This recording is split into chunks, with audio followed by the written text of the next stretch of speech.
Welcome back, everyone. What we have here is a Model F, manufactured between 1981 and about 1985 or so. The Model F was the keyboard that IBM introduced with the original PC in 1981 and was replaced with a Model F AT when the AT model came about in 1984, apparently. The thing about the Model F is, my God, this is the grandfather of all keyboards. This keyboard is better. And look, I'm opinionated, but it is actually built better than the Model M. The Model M is severely cost cut by comparison to the Model F. The Model M was the keyboard that was introduced, I believe, alongside the PS2. The Model F and the FAT are not intercompatible. The Model F is specific to the PC and the XT. It uses the same type of connector, but the AT is, I believe it's pinned a little bit differently. And believe it or not, there is an adapter that you can buy right now that converts this to a USB keyboard, which is kind of a testament to just how popular these are. The keyboard scalpers have priced these keyboards largely out of the hands of computer collectors. Because, I mean, capitalism. Hey, you know what? You can take the good, you can take the bad, but ultimately it all comes out in the wash in the end. I had to pay nearly $200. I paid $175 for this keyboard, plus shipping. It was actually reduced in price because the spacebar doesn't work. Well, it turns out it works fine. Anyway, but there is a little blemish here, a little gouge. This probably happened when somebody drove a car over this thing or blasted it out of a cannon. I mean, these things are so bulletproof. And today we're going to take this thing apart for cleaning and we're going to see why it's so bulletproof. See how it's made. Now, modern keyboards are basically clipped together. Maybe a couple of, number 0 Phillips head screws in there, just for good measure.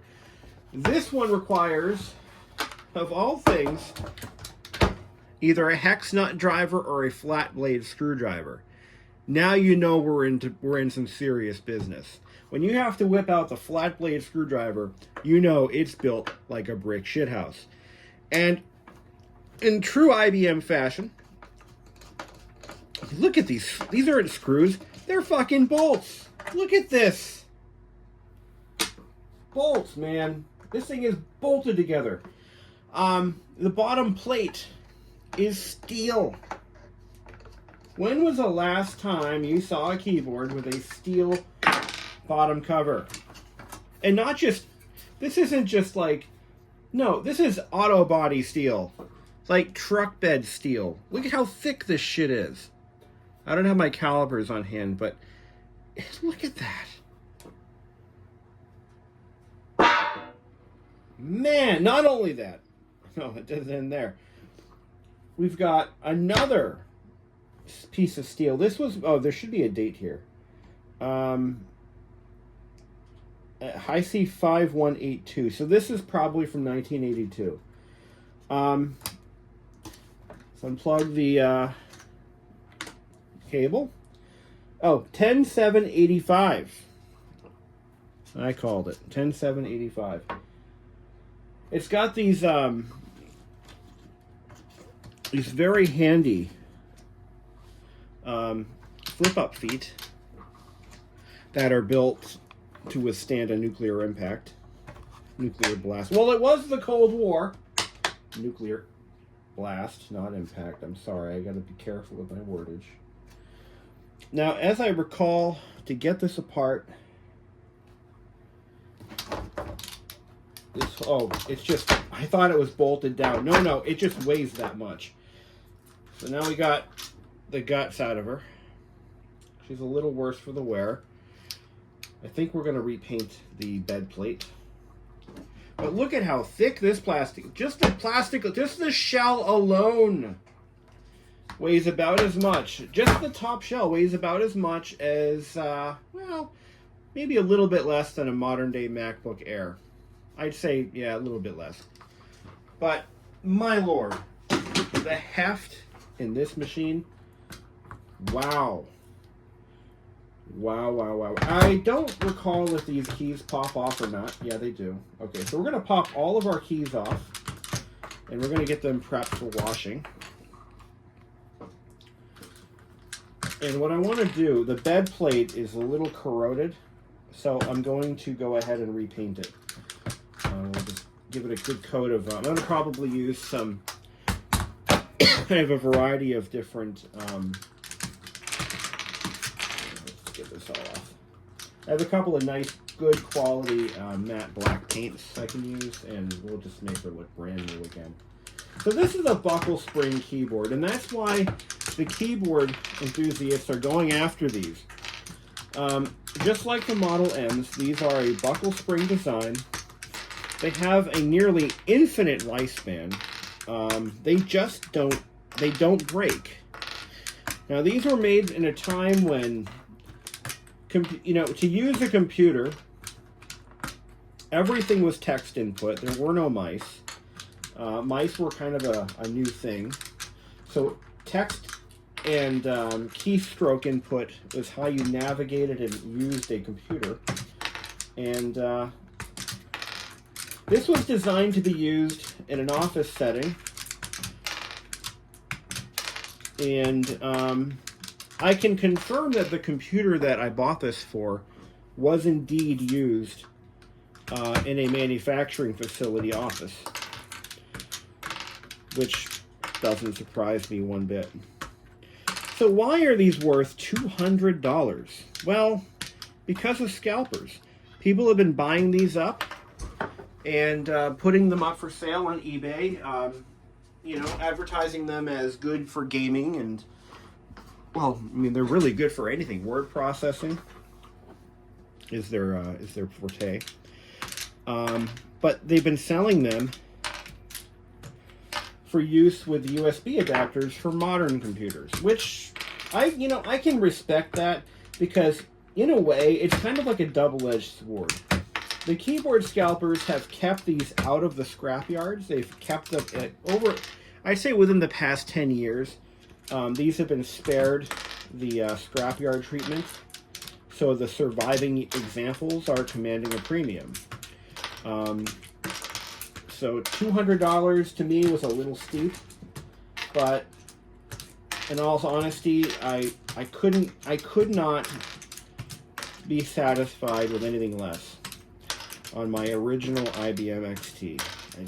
There's just no way that anything less than an original Model F would do the trick.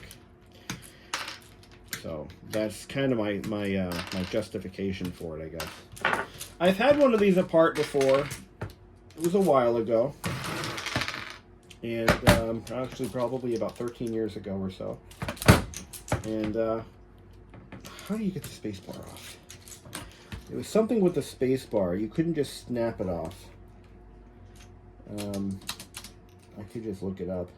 I think it has to be released from the bottom. Let's take the bottom off. These springs will remain captive. Okay. We need to detach the lower cover. So what I do with these keys is we give them a little Windex. The Windex does a great job.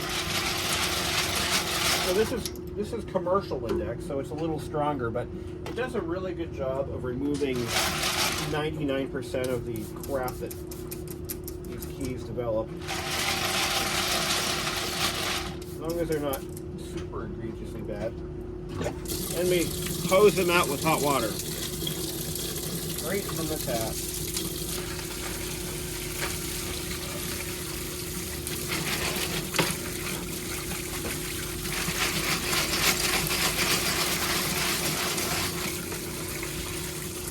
That rid's not real good.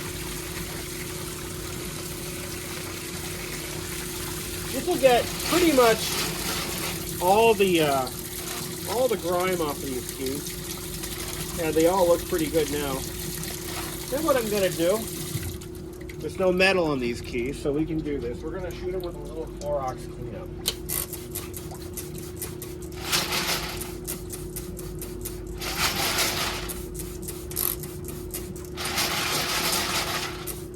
It's like making a word salad. Anyway, let that sit for a few minutes. I'm gonna go grab my grab a screwdriver that we can use. Clorox cleanup is not going to harm the plastic. Don't get your panties in a bunch. I'll be right back. Alright, that's enough. Rinse them out again. And Clorox cleanup will take care of anything that the Windex did not. No scrubbing needed.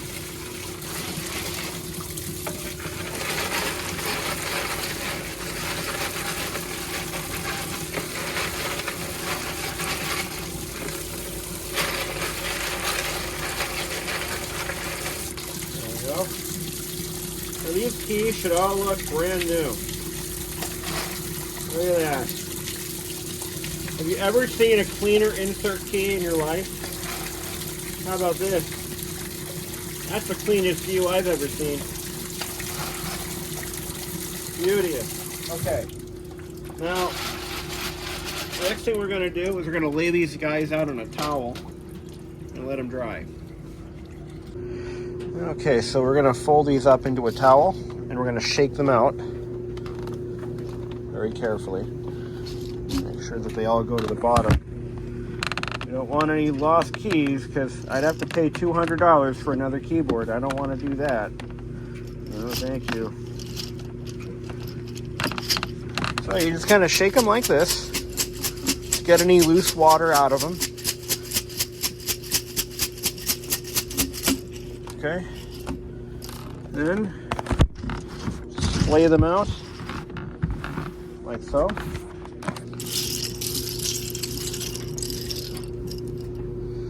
All right, let's take a good little look at them, make sure that they're all clean, and I think they are. Yeah, I mean, this looks positively clean. Okay,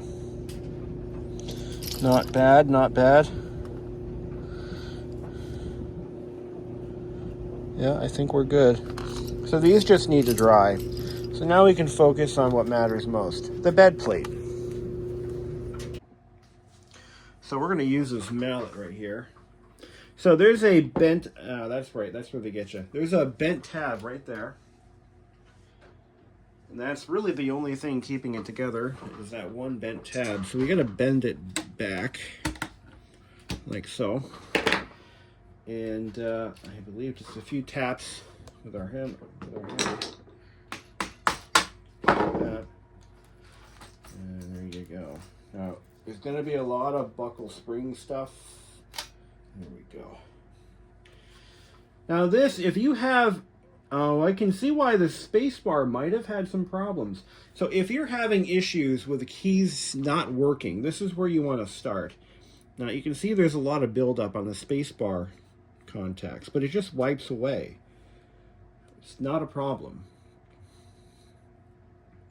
So that's going to get washed with alcohol later on. I guess I didn't need to remove that screw, so I'm going to put it back on. Only because it's it'll help. I'm going to put that screw. Yeah, we're going to have to put that back. Couldn't have gone far. There it is. No, yep, that's it. So we're going to put that one back on because I don't think we had to remove it in the first place, so it was totally unnecessary. Unless you're removing the circuit board, and I'm not sure I would advise that. I would leave it alone. Unless you have to remove it, I'm just going to leave it alone. We don't want it being, we don't want it getting damaged. That would definitely be devastating. Okay, I'll put that aside. They just don't make them like they used to. You know, All right, I was right. To remove the space bar, you do have to take the, yes, you have to take the cover off because it's held in place by this leveling bar. And what we're going to do, there's little bits of paper falling out of this thing. So we got to remove the leveling bar.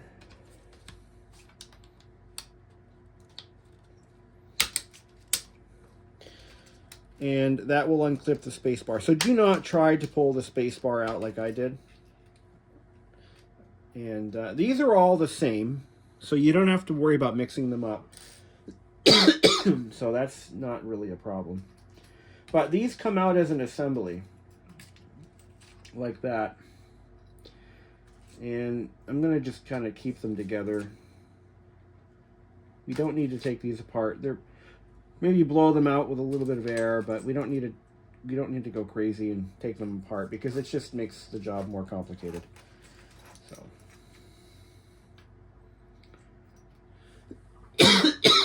excuse me, I'm suffering from massive allergy issues. Don't mind me. I'm not going to die, I think. Take these out. Now, we won't be able to reassemble this today. We're going to let those keys dry thoroughly. We're going to let them dry, give them plenty of time. And there we go. Take the spacebar one out too. Put that over here.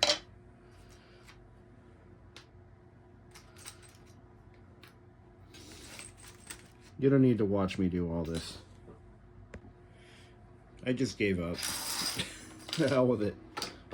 Dump them. All right.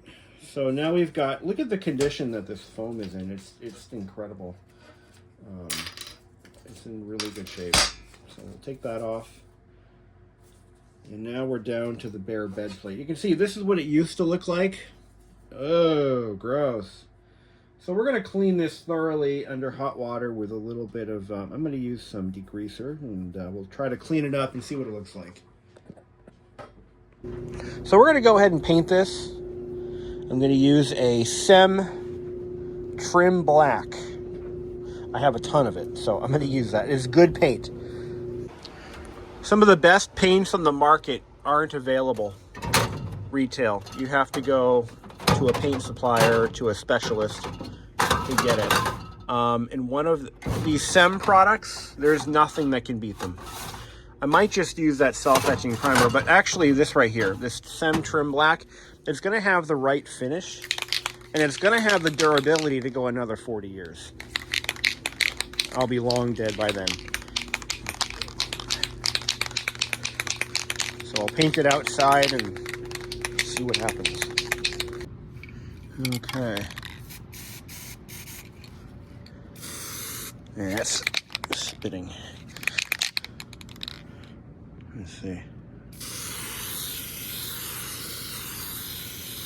That's okay. It's just the bed plate of a keyboard. It's not like anyone is going to see it. But, yeah. I mean, it looks good from 10 feet away. All right, so not my best paint job. A lot of pitting that I didn't sand out. I probably should have prepped it better. Probably is not the word I would use. Definitely would be the word I would use. But ultimately, I think it'll be fine once it's all put together. You really can't see much of the black, so okay. I'm trying to justify bad workmanship, but most people don't even go this far, so yeah. But yeah, you can see there's a little bit of fish-eyeing and there's some pitting and oh well, it'll be fine. Okay, for the top shell, we are not going to use the Clorox cleanup. Can anybody tell me why? Anyone? Bueller. It will attack the IBM aluminum data plate or nameplate. We don't want that. So we're just going to use Windex. I use Windex to clean damn near everything. It really works.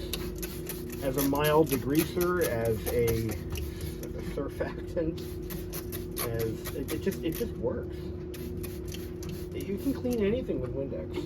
It's just insane how versatile this stuff really is.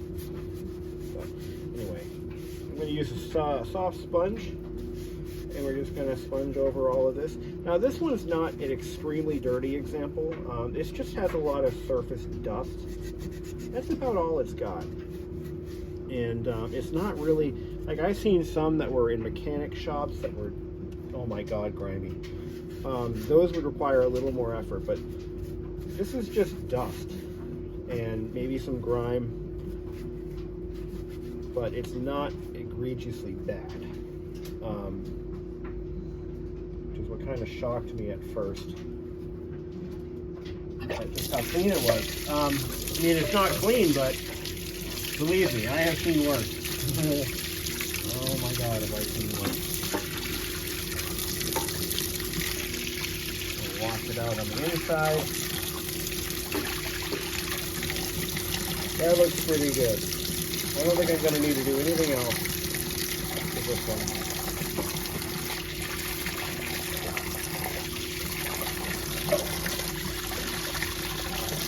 So there's that.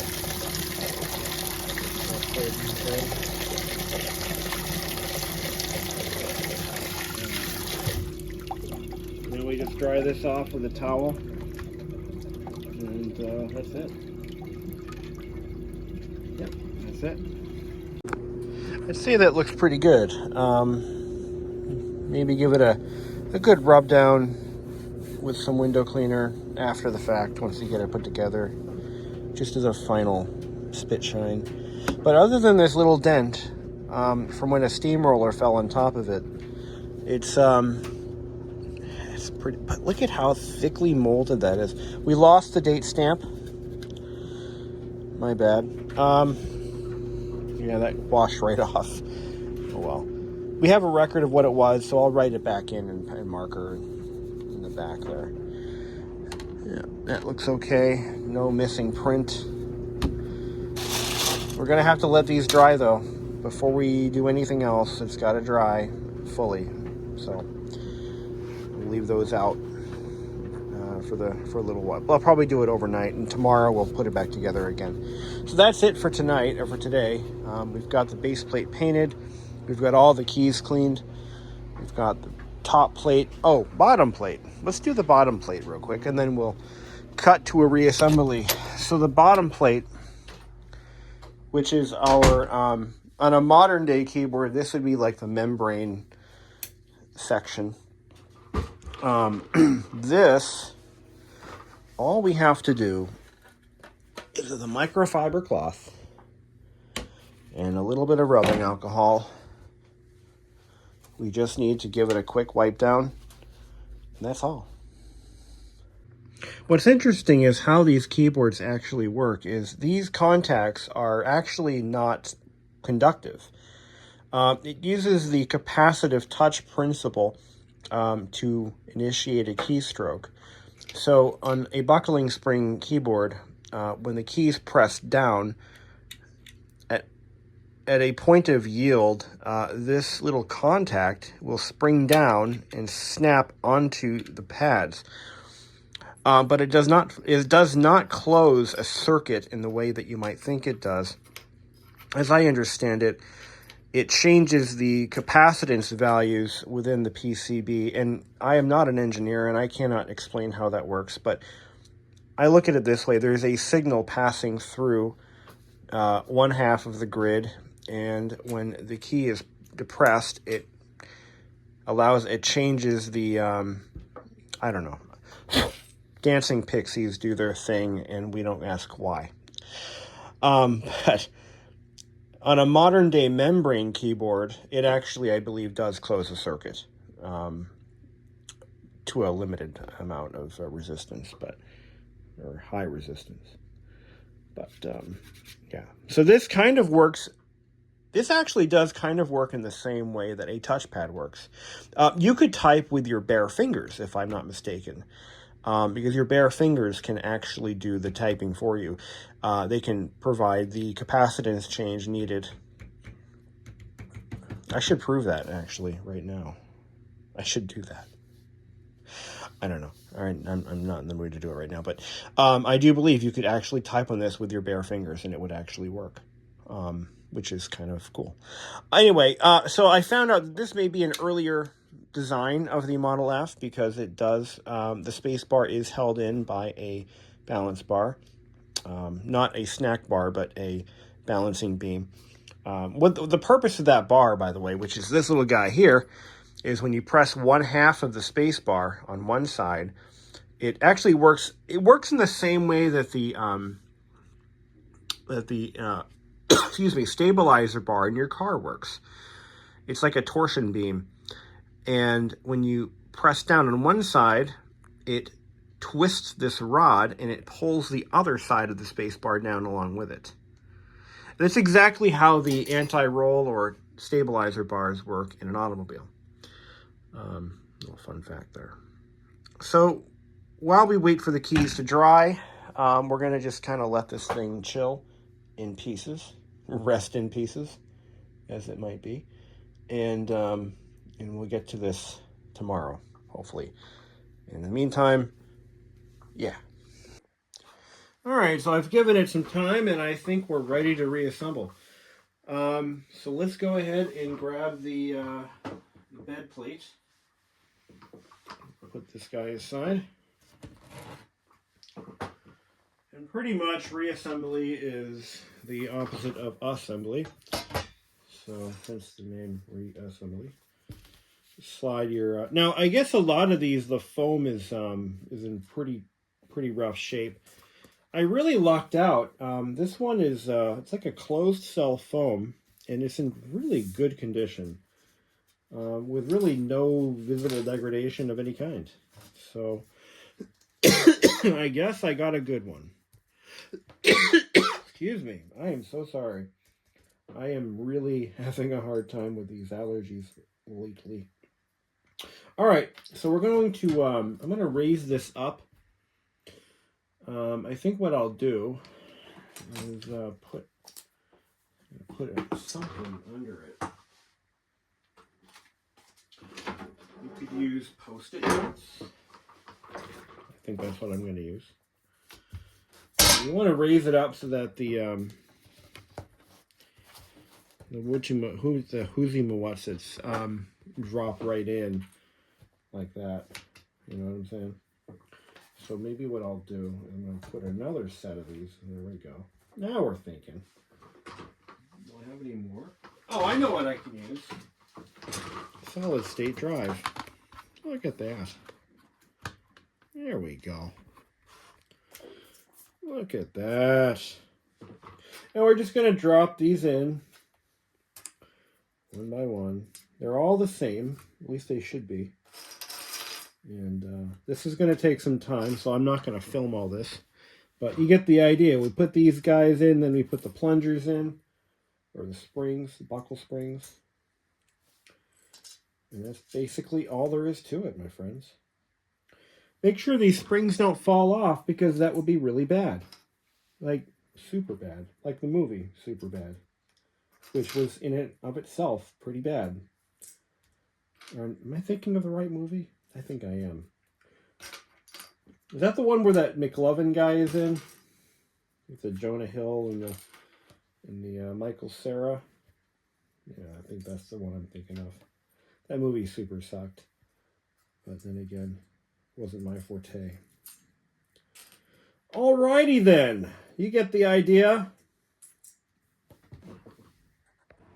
Now, if you did your job correctly, you should have, what, 88? I think it's an 88 key keyboard.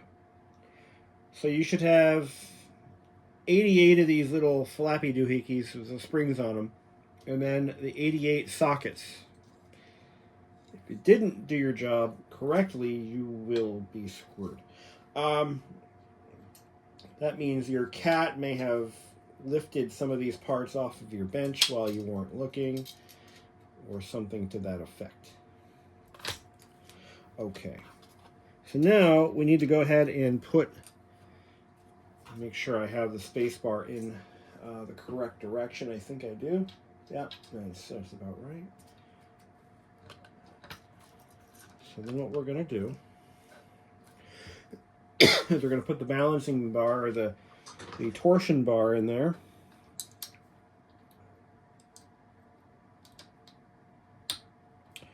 It just kind of hooks in like that. And over here on the other side. Might help to push the space bar in. I guess there are newer versions of this keyboard that do not have such an interesting setup. So I've read. But yeah, so there you go. Okay. Yep, that is installed correctly. Good. Good times. All right, so that should be fine.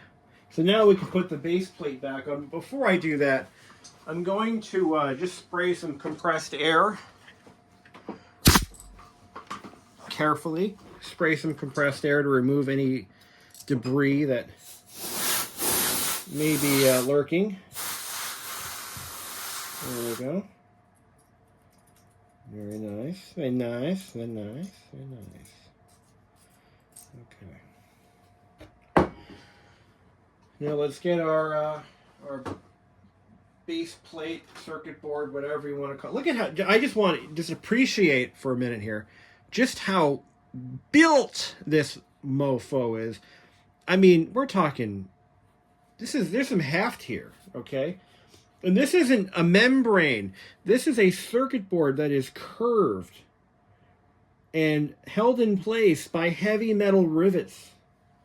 I mean, it is something to behold. It is something to behold. It really is. Okay. I mean, these keyboards are like the eighth wonder of the world. They really are. I mean, they're just so well made. Absolutely incredible, incredible quality, workmanship, and I'm just going to kind of knock it into position with our mallet. That should do it. Ah! Whoops. Let's try that again. Okay. If I recall, this was a process that was kind of difficult. Yeah, just a little bit. All right. Let's try to... Now at the factory, what they would do is they would probably have a jig that the entire assembly would fit into, and probably provide just enough torque to get it all in place. But what we're going to do is we're going to squeeze it together and just kind of drop it down. I think that's going to be the way we get this in there. And use gravity, and there we go. Yeah, it's locked in now. All right.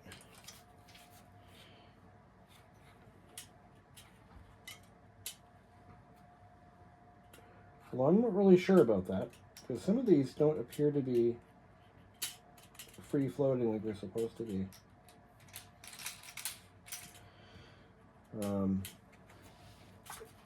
I think one of these got out of position. So let's drop it down this way again, like that, to unlock it. And I think there's a buckle spring unit that is out of alignment here. Yes, it is. Okay, so that was a good call. All right. Actually, there's a couple of them that don't appear to be in line. Yeah, see, before you go nuts and start reassembling things and all that, you want to make sure that, and you can do this just a cursory glance. You can look at your buckle spring units and you can see if they're lined up properly or not. And I'm going to give you an example. So these guys right here in the front, these are all out of position.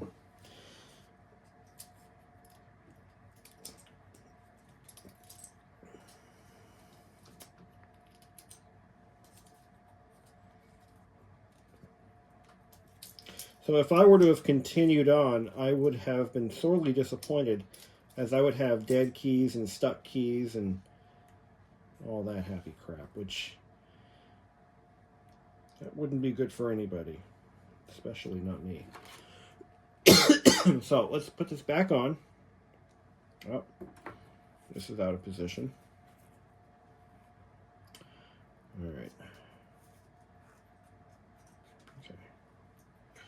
One more try. Here we go. Okay. All right. Squeeze it together. Rotate it around.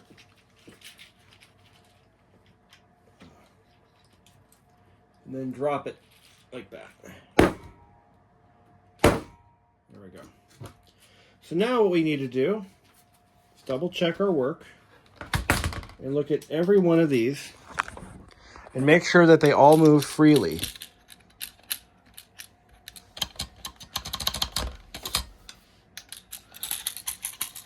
If any of them do not move, it means they got lodged out of position during reassembly, and we need to go back and do it again.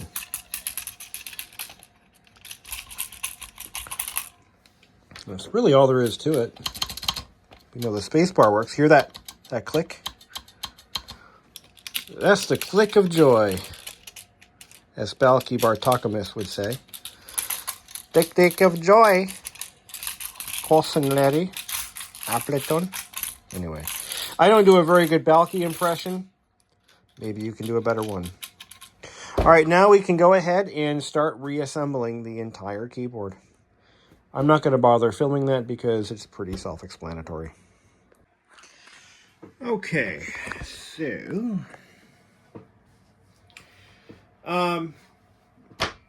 remember how we lost the production date? I'm going to just write in marker 1985.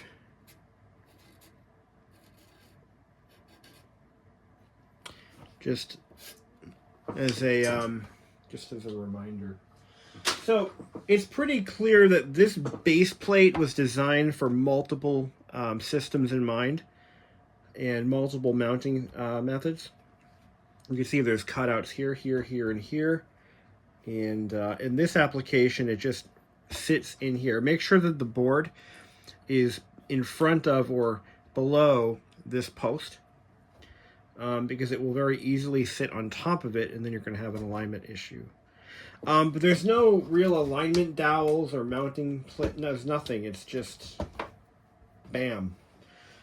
And we're going to go ahead and put the cover back on. You've got to have the feet up or in the downward position to assemble this. Yeah, see, it doesn't seem right to me, but it could just be because it's under spring tension.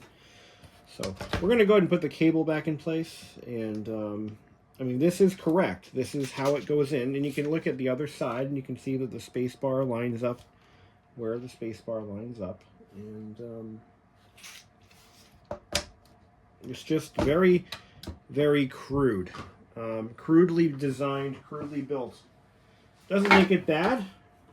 It's just, I mean, we're dealing with literally IBM PC keyboard 1.0 here. I mean, this is the first keyboard for the IBM PC. And, yeah, I mean, this is it. Now, this is broken, but that's okay. But again, very crudely designed. I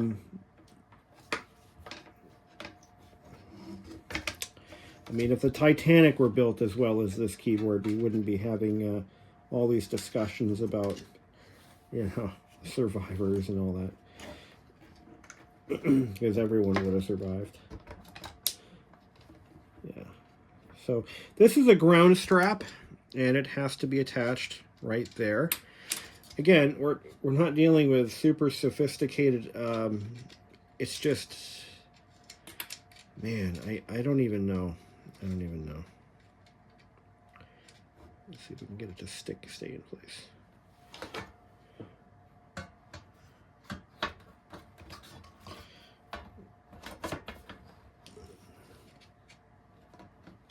So, a little note to those of you folks who are buying these up for whatever purposes, whatever your reason for doing it is. Whether you just like the keyboards or you're buying them because you think they're cool, and then you're going to get sick of them in 5 minutes. Do the world a favor. When you're bored with your keyboards, put them back up for sale. Because there are folks who collect vintage IBM systems who would really love to own an original keyboard for their IBMs. Because as the case in what happened in my case is my IBM 5160 sadly had its original keyboard stolen from it many years ago, who knows when, and it'll never be found. It's gone. So if you're buying these keyboards because they're cool for right now, in 2023 they're just really cool to have and you just want to have what's cool, that's great and all, but when you get bored with them, just put them back up for sale. Don't throw them away. Just please don't throw them away. And don't tear them apart and turn them into, necklaces or jewelry, like the keys, the keycaps. That's what's happening to a lot of vintage typewriters have been destroyed because of the Etsy crowd tearing the typewriters apart and turning them into jewelry. I mean, like, enough. Hipsters, hipsters are going to hipster. I get it. They're going to do their thing. They're going to try to make a buck by selling keyboard keys and typewriter keys as jewelry. And whatever else they do with the stuff, I don't know. I'm being very condescending, by the way, and I'm not really apologizing because I'm really sick of it. I am.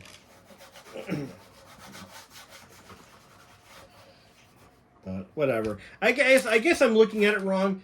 I mean, antiques were meant to be enjoyed by multiple generations, and they decide somebody's enjoying them, So I'm using rubbing alcohol to kind of do a little spot cleaning on the case.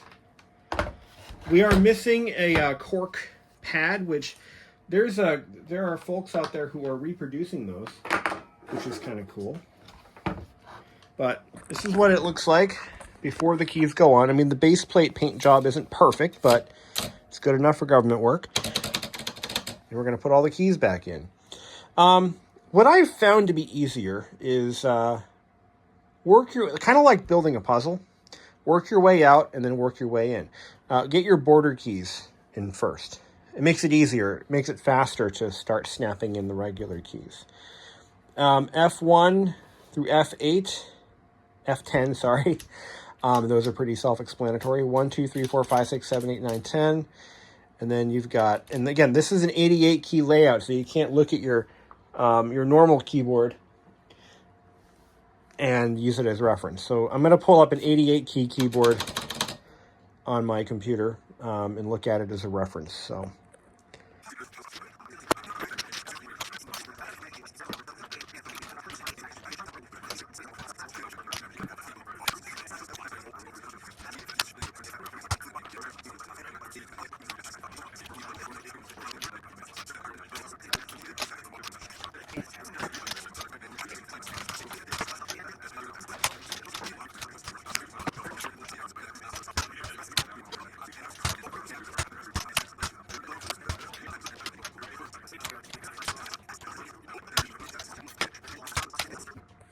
all right, if you watch that sequence, I'm going to speed it up a little bit and put music or something to it. But you'll notice that I pulled some of the keys off after putting them on. It's because I test pressed them and I didn't hear a click. Excuse me.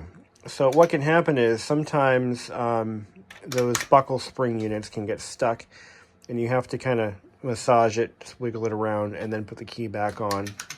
But once they're set, once the springs are in the right position, every key should give you that.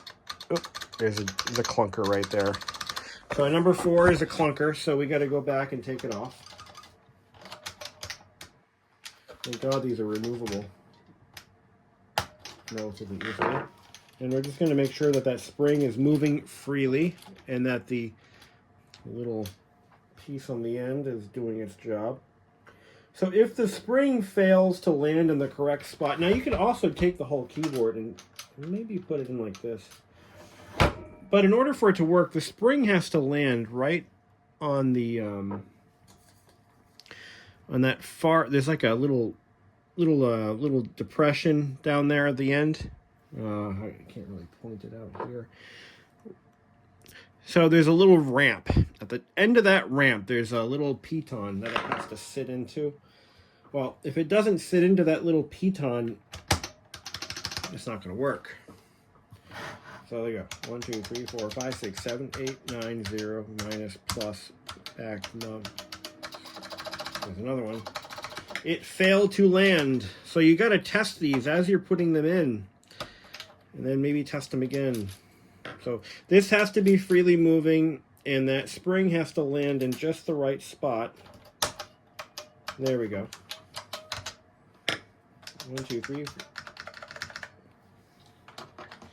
Now 3, same problem. 3, 4, 5. 5 didn't.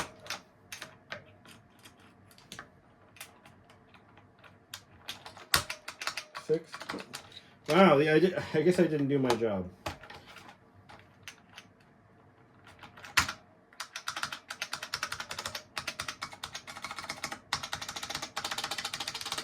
F7. No bueno. You just kind of have to. Okay.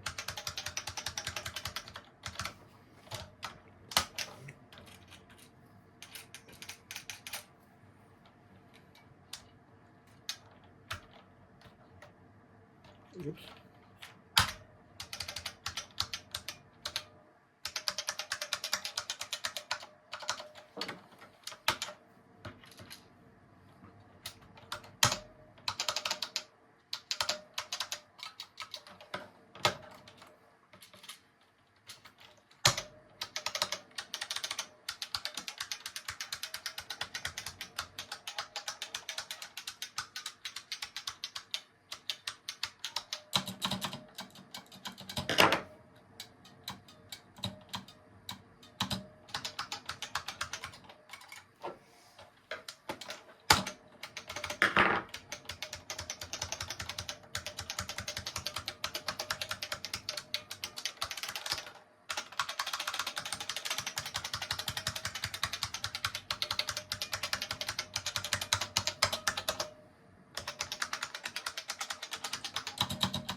Yep.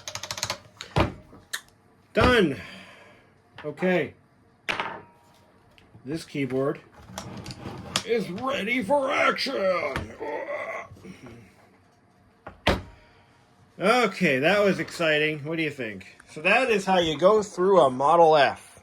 Model M's are somewhat different, but the Model F, yeah, once you get them nailed in, dialed in, happy, we're good to go. Yeah, these do make great weapons in office warfare. And rumor has it that these have all been removed from Twitter headquarters. That was a joke. If you can't laugh at that, then you're all kinds of... Yeah. All right. And there you have it, my friends. I hope you've enjoyed. And there you have it. I hope you've enjoyed the video. Thank you for watching.